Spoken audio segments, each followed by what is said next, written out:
आपण मानकु एई जो माछ रेसिपीटी शेयर करी एई रेसिपीटी केउंझर साइड रे रांधती बहुत बढ़िया लगे। मो माँ केउंझर साइड रे से आमको प्राय एमती बनैकी गाँव रे आमको खाया को दिए। नमस्कार, जय जगन्नाथ। सुनता किचन को आपण मानकु स्वागत। आज आम गोटे माछर रेसिपी बनैबा, आपण मानकु बहुत पसंद आसीबो।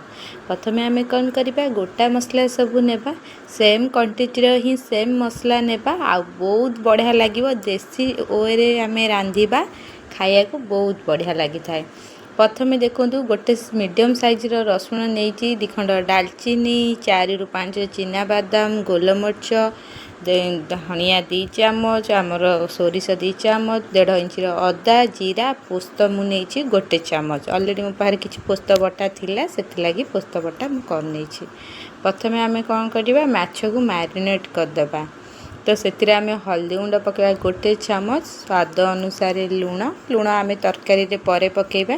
छोट छुआ खाया पाई मु आर माछरू रोही माछरू 2 पीस नेइची। तो ये सब माछ को आमे भल भाव गोले देकी 5 मिनिट छाड़ी देबा मैरिनेट पाई। तापर कौन करबा, गैस ऑन करके कढ़ई बसेबा। कढ़ई बसी साइला परे आमे तेल गरम करबा। तेल को भल भाव गरम करके आमे माछ गुडी को देबा। एई माछ तरकारी रो ना इलिसी माछ झाल। तो आपण मानकु भाबुची बहुत पसंद आसीबा। आपण एई प्रोसेस रे बनेबे बहुत बढ़िया ही लागिबो। माछ को हमर मो माँ कंचा ही मैरिनेट करके तरकारी करे, किंतु आजिकल के पिला पसंद करूनाहांती कंचा माछ। सेति लागि मु 30% याको कुक करिवि, 70% मु तरकारी रे झोल फुटिला टाइप रे ही कुक करिवि। तो सेति लागि ए माछ को आमे हल्का ही भाजीबा, खाली 30% ऊपर जस्ट टिके भाजी हेतिपो। तापर आमे माछ गुडी को काढी देबा। वर्तमान देखुथु मु माछ पकेइबार 2 मिनिट परे माछ को नोटे दोची। गैस को मु पूरा स्लो रे रखिछि, हाई आंच रे रखुनी, काहेकि ना इलिसी माछ रे बहुत लूण अंश थाए, बहुत छिटके तेलटा।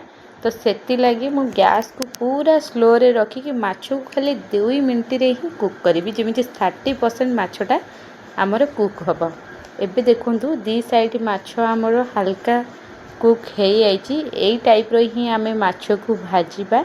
आमे आकु गोटे प्लेट को वर्तमान काढी देबा। आकु जमारु बेसी कुक करिवेनी, काहेकि ना आमे कंचा माछटा झाल बनै थांते। आमे सेति लागि खाली छुआ पसंद करनांती बोली 1/2% आमे सिजेले। सेई कढ़ई रे वर्तमान आमे आलू भाजीबा। आमे ओडिया लोक, आमे आलू न पकेला भल लागिवनी। तो सेति लागि मु एथिरे आलू नेइची। आपन को जदि पसंद न आसे आपण आलू स्किप करि परिबे। आलू रे मु नून हळदी गोळेकी ही भाजी देइथिले। देखंतु आलू हमर ए टाइप रो भाजी हेइची। सेई कढ़ई रे जो तेल थिला, आमे सेथिरे 1.5 चामच चीनी पकेइबा। चीनी पकेला कलर भी भल आसीबो और टेस्ट भी बढ़िया लागिबो। तो चीनी रे देखंतु कलर चेंज हो गलानी। आमे वर्तमान कटा पियाज पकेइबा। पियाज पकेइकी गैस को आमे पूरा मीडियम रे रखिबा। गैस हमर सेई टाइम रे पूरा स्लो थिला, सेति लागि एबे मीडियम रे ही रखिकी प्याज को आमे कुक करिबा, दिके जेमति हल्का ब्राउन टाइप रो कलर आसीबो। एपटे आमे मसला पेस्ट बनेइबा। तो सेति लागि नेबा राग आपन को पसंद हिसाब रे आपण राग नै परिए। मु एथिरे छोट चामच 2 चामच लंका गुंड नेइची। काश्मीरी रेड चिली मु जमा भी नोनी, काहेकि ना आमे चीनी पकेइछन, तार कलर बढ़िया ही पळा आसीबो। काश्मीरी रेड चिली देह पई बहुत खराब, आपण माने जमा ही नेबेनी। एथिरे आमे हल्दी गुंड पकेइबा 1.5 चामच, धनिया गुंड 1 चामच, जीरा गुंड 1 चामच। तो ये सब मसला पकेइकी आमे एई टाइम रे ही सब पेस्ट कर दबा। को गोटे आमे सेतिरे पकेबा कस्तूरी मेथी 1 चामच। वर्तमान आमे पेस्ट रेडी करिबा। ताको हल्का 1.5 चामच भलिया पानी देकी आमे भल भाबरे गोटे वाटर रेडी करिबा। ताको आमे पियाज भाजला टाइम रे ही मसला कसला टाइम रे पकेइकी मसला कसिबा।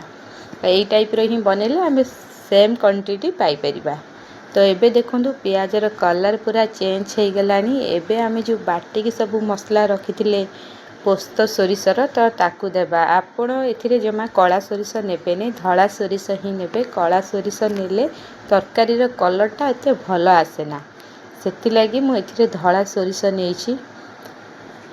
देखंतु मसला 2 रु 3 मिनिट कसी हो गलानी। आमे जो मसला लंका गुंड हल्दी गुंड रो पेस्ट रखले ताकू पकेइबा। ताकू पकेइकी गैस को मीडियम रे रखिकी 2 रु 3 मिनिट कसिबा। ଯେମିତି ମସଲାଟା ଆମର ଭଲ ଭାବରେ କଷି ହେଇଯିବ। ମସଲାରୁ ତେଲ ଛାଡ଼ିଲେ ତାପରେ ସେଥିରେ ଆମେ ଆଳୁ ପକାଇବା। ମସଲା ସିଝିବା ପାଇଁ ସେଥିରେ ଆମେ ଅଳ୍ପ କିଛି ପାଣି ଦେବା। ପାଣି ଦେଇକି ମସଲାକୁ ଭଲ ଭାବରେ କଷିବା। ଏବେ ପୁରା ଗ୍ୟାସକୁ ସିମ୍ ରଖିଦେବା। ସାଧା ମସଲାରେ ମସଲାକୁ ଟିକେ କଷିବାକୁ ଟିକେ ଟାଇମ୍ ଲାଗେ, ତ ମସଲାକୁ ଆମେ ଯେତେ ଭଲ ଭାବରେ କଷିବା ମସଲାର ତେଲ ଛାଡ଼ିବ ଆଉ ତରକାରୀର ଝୋଳର ଫ୍ଲେଭର ବି ବଢ଼ିଆ ଆସିବ। ସେଥିରେ ଗୋଟେ ବଡ଼ ସାଇଜର ଟମାଟର ନେଇଛି, ତ ତାକୁ ପକାଇକି ଆମେ କଷିବା। ଏଥିରେ ଆପଣ ଚାହିଁଲେ ଟମାଟର ପିଉରି ବି ନେଇପାରିବେ। ତ ଏବେ ଦେଖନ୍ତୁ ଟମାଟର ଆମର ଭଲ ଭାବରେ କଷି ହେଇଗଲାଣି। ଆମେ ଏଥିରେ 2ଟା କଞ୍ଚା ଲଙ୍କା ଦେବା। ତ କଞ୍ଚା ଲଙ୍କାର ଫ୍ଲେଭର ବହୁତ ଭଲ ଥାଏ। ଆପଣ ଚାହିଁଲେ ରାଗ ହିସାବରେ ଆପଣ ଲଙ୍କାଗୁଣ୍ଡ କମ୍ କରିକି କଞ୍ଚା ଲଙ୍କା ପକାଇ ପାରିବେ। ତ ଏବେ ଦେଖନ୍ତୁ ମସଲା ଆମର 70% କୁକ୍ ହେଇସାରିଲାଣି। ଏଥିରେ ଆମେ ଆଳୁ ପକାଇକି 30% କୁକ୍ କରିବା। ମସଲା ଯେମିତି ଭଲ ଭାବରେ କଷି ହେଇଯିବ। ଗ୍ୟାସକୁ ଏବେ ଟିକେ ଆମେ ମିଡ଼ିୟମ୍ ହାଇରେ ହିଁ ରଖିବା ଆଉ ମସଲାରୁ ତେଲ ଭଲ ଭାବରେ ଛଡ଼େଇବା ଯାଏଁ ମସଲାକୁ ଟିକେ କଷିବା। 4 ରୁ 5 ମିନିଟ୍ ମୁଁ ମସଲାକୁ କଷି ଦେଇଥିଲି। ଏବେ ଆମେ ସେଥିରେ ଅଧେ କପ୍ ପାଣି ଦେବା। ପାଣି ଦେଇକି ଆଳୁକୁ ଭଲ ଭାବରେ ଆମେ ସିଝେଇକି କୁକ୍ କରିବା। ତ ମସଲାର ବାସ୍ନା ବହୁତ ବଢ଼ିଆ ହିଁ ଆସୁଛି। ଆଶା କରୁଛି ଆପଣଙ୍କୁ এই ରେସିପିଟି ବହୁତ ଭଲ ଲାଗିଥିବ। ରେସିପିଟି ଭଲ ଲାଗିଲେ ପ୍ଲିଜ୍ ଲାଇକ୍ କରିଦେବେ। ଚ୍ୟାନେଲରେ ନୂଆ ଥିଲେ ପ୍ଲିଜ୍ ଚ୍ୟାନେଲକୁ ସବସ୍କ୍ରାଇବ୍ କରିବେ। ଏମିତି ଓଡ଼ିଆ ଭିଡ଼ିଓ ଆପଣମାନେ ଦେଖିପାରିବେ। ରେସିପିଟି ଭଲ ଲାଗିଥିଲେ ସାଙ୍ଗମାନଙ୍କ ସହିତ ଆପଣ ସେୟାର କରିପାରିବେ।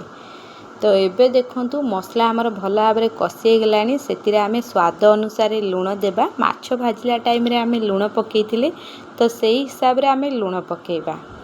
ମସଲାର କଲର୍ ଦେଖନ୍ତୁ କେତେ ଭଲ ଭାବରେ ବଢ଼ିଆ ସେ ଆସିଛି। ଆଉ ମସଲାର ତେଲ ଭଲ ଭାବରେ ସିଝିକି ତେଲ ଛାଡ଼ିଗଲାଣି।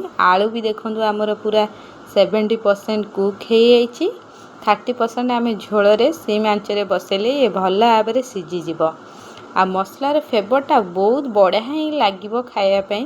ଆଗକୁ ଆମେ ଯେତେ ଭଲ ଭାବରେ ମସଲାକୁ କଷିବା ତାର ଫ୍ଲେଭରଟା ବହୁତ ବଢ଼ିଆ ହିଁ ଆସେ। ଆମିଷ ରେସିପିରେ ଆପଣ ଟିକେ ମସଲାକୁ ଭଲ ଭାବରେ ହିଁ କଷିବେ। ତ ଏବେ ଆମର ମସଲା ପୁରା ରେଡ଼ି ହେଇଯାଇଛି। ଏବେ ଆମେ ସେଥିରେ ପାଣି ଦେବା। ଆମେ ପାଣି ଦେବା, ଝୋଳ ବେଶୀ ପତଳା କରିବାନି କି ବେଶୀ ମୋଟା କରିବାନି। ତ ସେଇ ହିସାବରେ ହିଁ ଆମେ ମାଛରେ ପାଣି ଦେବା। এই ମାଛ ରେସିପିଟି ଆପଣ ଗରମ ଭାତ ସହିତ, ରୁଟି ସହିତ, ପୁରୀ ସହିତ ଯେକୌଣସି ଖାଦ୍ୟ ସହିତ ହିଁ ଆପଣ ଆରାମସେ ଖାଇପାରିବେ। ବହୁତ ବଢ଼ିଆ ହିଁ ଲାଗିବ। ଆପଣମାନେ ଥରେ ହିଁ ଟ୍ରାଏ କରିକି ଦେଖିବେ। ଏ ରେସିପି ବହୁତ ପସନ୍ଦ ଆସିବ। ଏଇ ମାଛର ଝାଲଟି ଆପଣମାନେ ଗରମ ଗରମ ଖାଇଲେ ବହୁତ ଭଲ ଲାଗେ। ତରକାରୀ ଆମର ଫୁଟିଗଲାଣି। ଆମେ ଭାଜିଥିବା ମାଛ ଗୁଡ଼ିକୁ ଏବେ ତରକାରୀରେ ଦେବା। 2 ରୁ 3 ମିନିଟ୍ ହାଇ ଆଞ୍ଚରେ ତରକାରୀକୁ ଆମେ ଭଲ ଭାବରେ ଫୁଟେଇବା। ଆର କଲର୍ ଦେଖନ୍ତୁ ଯେତେ ସୁନ୍ଦର ଦେଖାଯାଉଛି। ଇଏ ଖାଇବା ପାଇଁ ବି ମଧ୍ୟ ସେତେ ଭଲ ଲାଗିବ। ଆପଣମାନେ ନିହାତି ଥରେ ଏଇ ଟାଇପ୍ର ହିଁ ରେସିପି ଟ୍ରାଏ କରିବେ ଆଉ କମେଣ୍ଟ କରି କହିବେ ଆପଣମାନଙ୍କୁ କେମିତି ଲାଗିଲା। ଏଇ ରେସିପି ଆପଣମାନେ ଥରେ ଟ୍ରାଏ କରିକି ଦେଖନ୍ତୁ। ଆପଣମାନେ ବାର ବାର ଏଇ ଟାଇପ୍ର ହିଁ ଇଲିଶ ମାଛ ଝାଲ ବନେଇକି ଖାଇବାକୁ ଆପଣଙ୍କର ମନ ହେବ। ତ ତରକାରୀକୁ ଦେଖନ୍ତୁ 4 ରୁ 5 ମିନିଟ୍ ମୁଁ ଭଲ ଭାବରେ ଫୁଟେଇ ଦେଇଥିଲି। ଏବେ ଆମେ ଗ୍ୟାସକୁ ଅଫ୍ କରିବୁ। ଏବେ ଦେଖନ୍ତୁ ତରକାରୀ ଆମର ହେଇଗଲାଣି। ଏବେ ଆମେ ଗ୍ୟାସକୁ ଅଫ୍ କରିଦେବା ଆଉ କିଛି ଧଣିଆ ପତ୍ର ତରକାରୀରେ ଦେଇଦେବା। ଏଇ ରେସିପିଟି ଆପଣ ଗରମ ଗରମ ଭାତ ସହିତ ଖାଇଲେ ବହୁତ ବଢ଼ିଆ ଲାଗିବ। ଆଶା କରୁଛି ଆପଣଙ୍କୁ ରେସିପି ଭଲ ଲାଗିଥିବ। ଆଜି ପାଇଁ ଏତିକି। Thank you for watching. ଜୟ ଜଗନ୍ନାଥ।